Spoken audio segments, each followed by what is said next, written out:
Welcome to After Hours, where stories come alive after dark. I'm your host, and the story continues. Previously on The Inheritance, Marcus and Desiree retrieved Layer 3 from 59 Bank Street. A memorial, 93 photographs, 47 testimonies, decades of council murders, finally documented. But the council has escalated. 14 operatives hunting them. A kill order authorized. Now Marcus and Desiree are running. Not just from the city, from everything they knew. Layer 4 awaits. The operational files. How the council really works. This is Episode 9. The Protocol. Vera's second safe house was in the Catskills. A cabin at the end of a dirt road, surrounded by 40 acres of forest. The nearest neighbor was 3 miles away. The perfect place to disappear. Or the perfect place to be trapped. This is it, according to Vera. It's isolated. That's the point.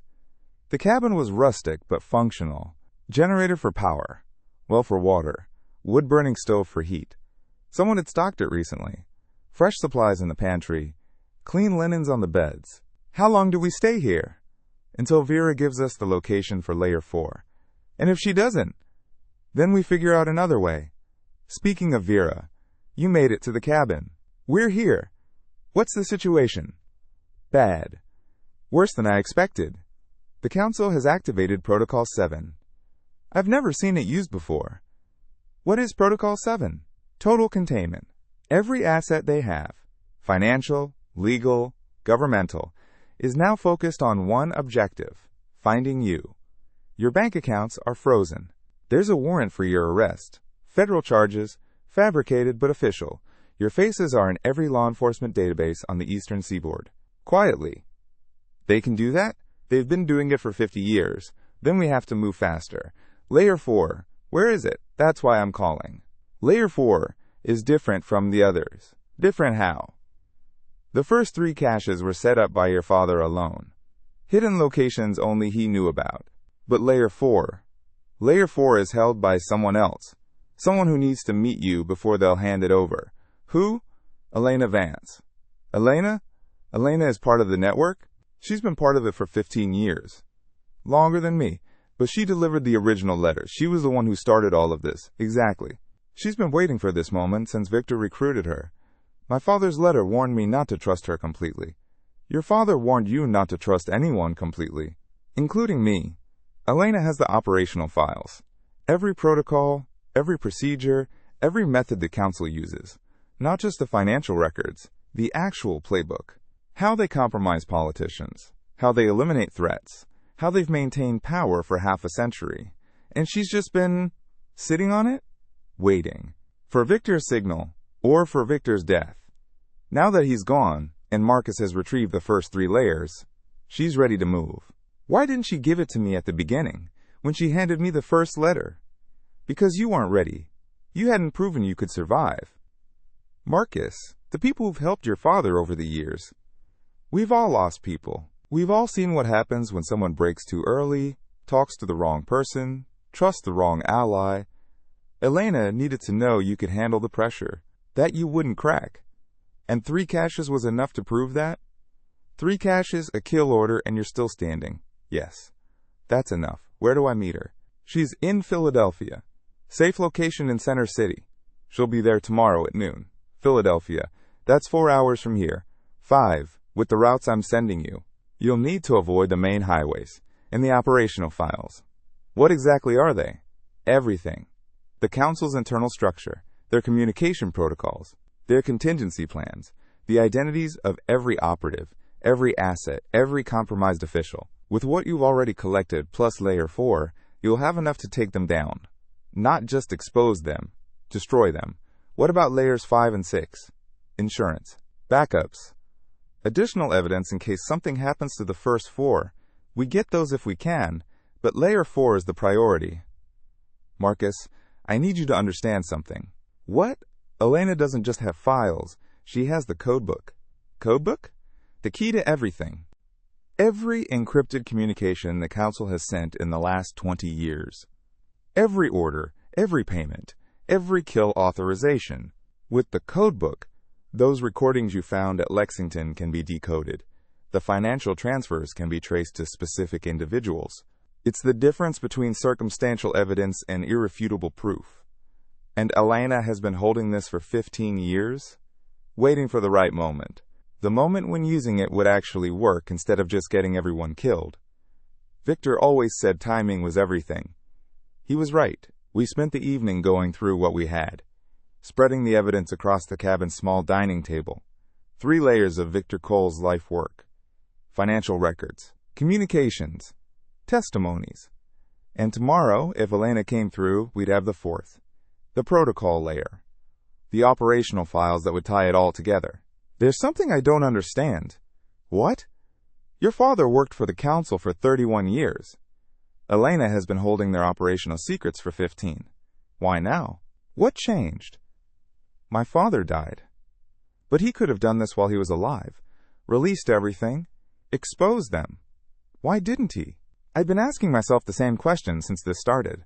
Why had Victor waited? Why had he spent decades building evidence, but never using it? I think he was afraid. Of dying. Of me dying. The council used me as leverage. As long as I was alive, I was a threat to any plan my father made. If he released the evidence while I was working at Whitmore and Associates, they would have killed me immediately. So he stayed silent. For 31 years, watching everything they did, documenting it, building a case he could never use. Not while I was in their reach. But you left home at 22. You weren't in contact with him anymore. Didn't matter. I was still working at Whitmore. Still inside the machine, even if I didn't know it. If my father had moved against them, I would have been the first casualty. Then why did he finally do it? Why trigger all of this now? Because he was dying anyway. He knew they were going to kill him. The recording from Lexington, Wexler, and Volkov, planning his elimination 3 years ago. He used those 3 years. Building the network, setting up the caches, making sure everything was in place. When they finally killed him, it wasn't a defeat. It was a trigger. He died to set you free. He died to give me the choice he never had.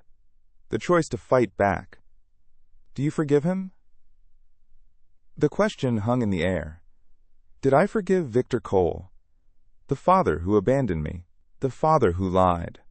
The father who spent 12 years pushing me away because loving me was too dangerous. I don't know.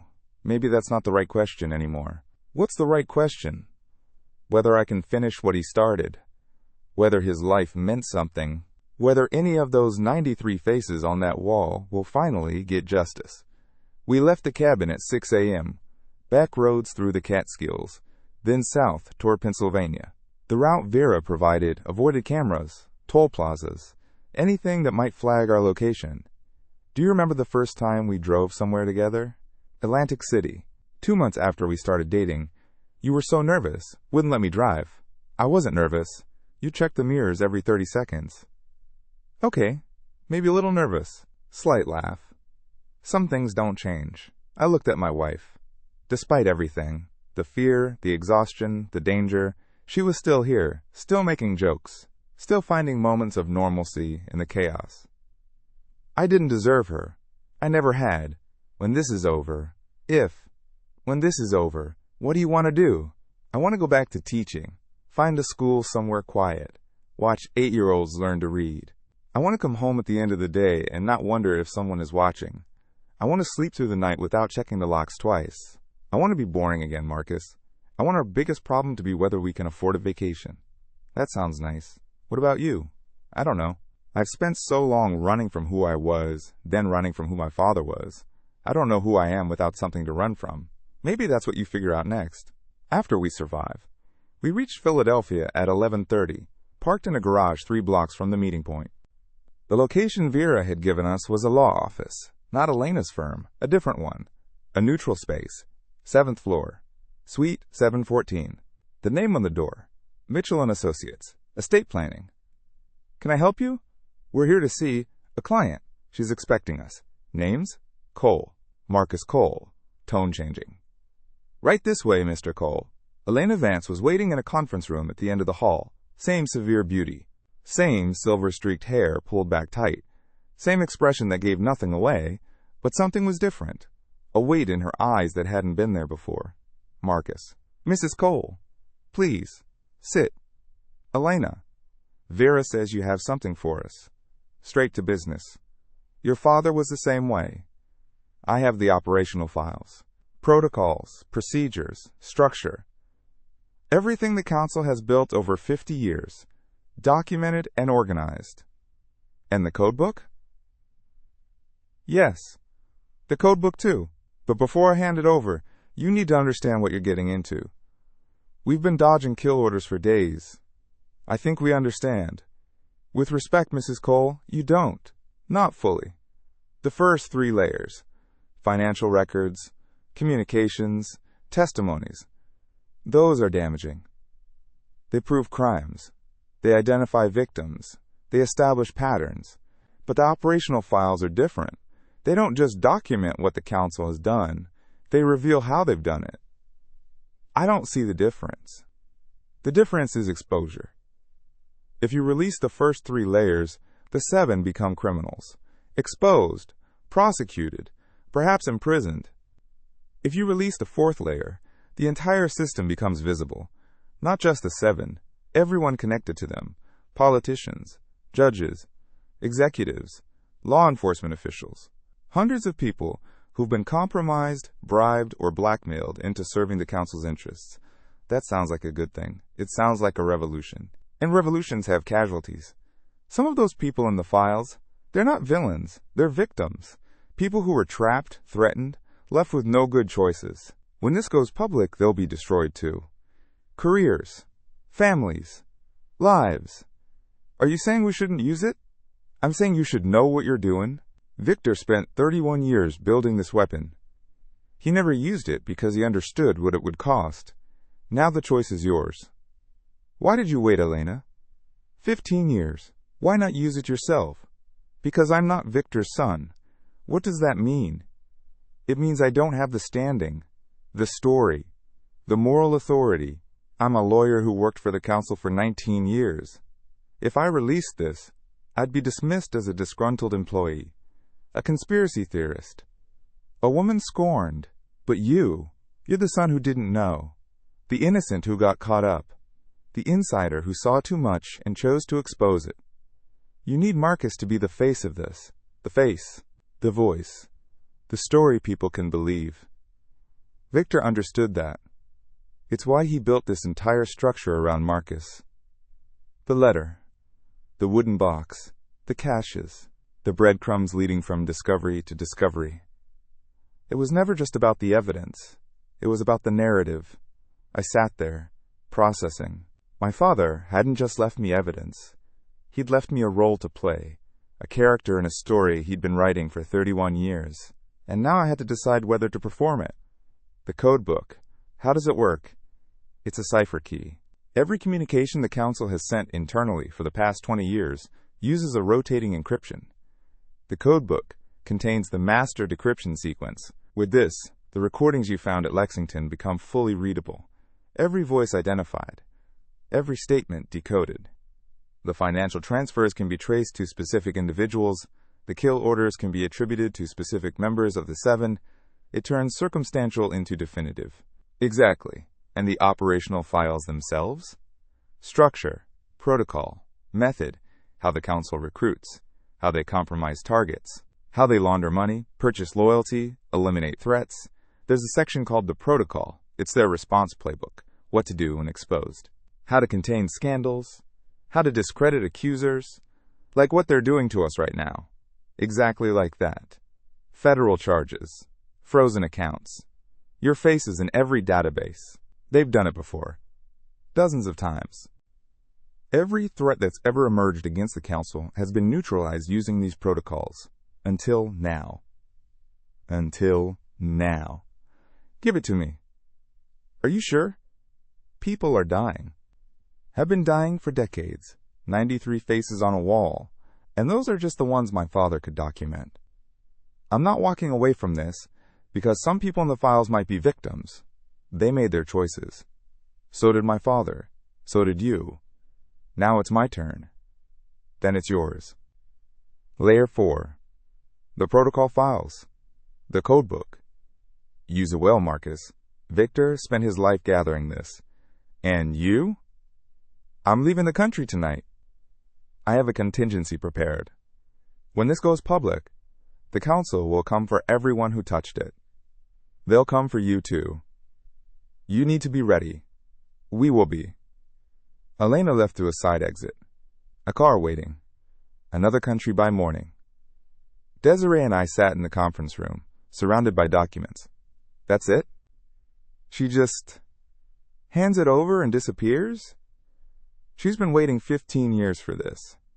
Now it's done. Her part is finished. And ours is just starting. I looked at the files spread across the table. Operational protocols. Communication logs. The Codebook, a slim leather notebook that looked like a diary but contained the keys to a kingdom. My father's entire life, reduced to paper and data. We should go. We've been here too long. Where? Back to the cabin. We need to read through everything. Understand what we have before we decide how to use it. Marcus? What? Elena said some of the people in those files are victims. Trapped. Left with no good choices. Your father was one of those people too, wasn't he? I thought about Victor. Recruited young. Shown the power. Given wealth and status and all the things that make a person feel important. Then shown the price. The violence. The bodies. The prison of knowing too much. Yes. He was. Then, maybe, when this is over, you can tell that story too. Not just the crimes. The trap.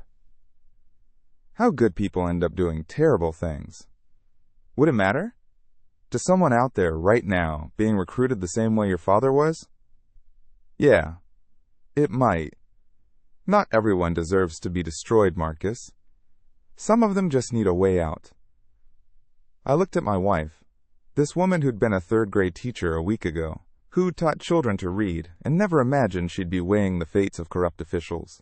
She was still finding the humanity in it, still looking for redemption. I'd married better than I deserved. Let's go. We drove back to the Catskills as the sun was setting, the briefcase on the back seat, heavy with 50 years of secrets. 4 layers now.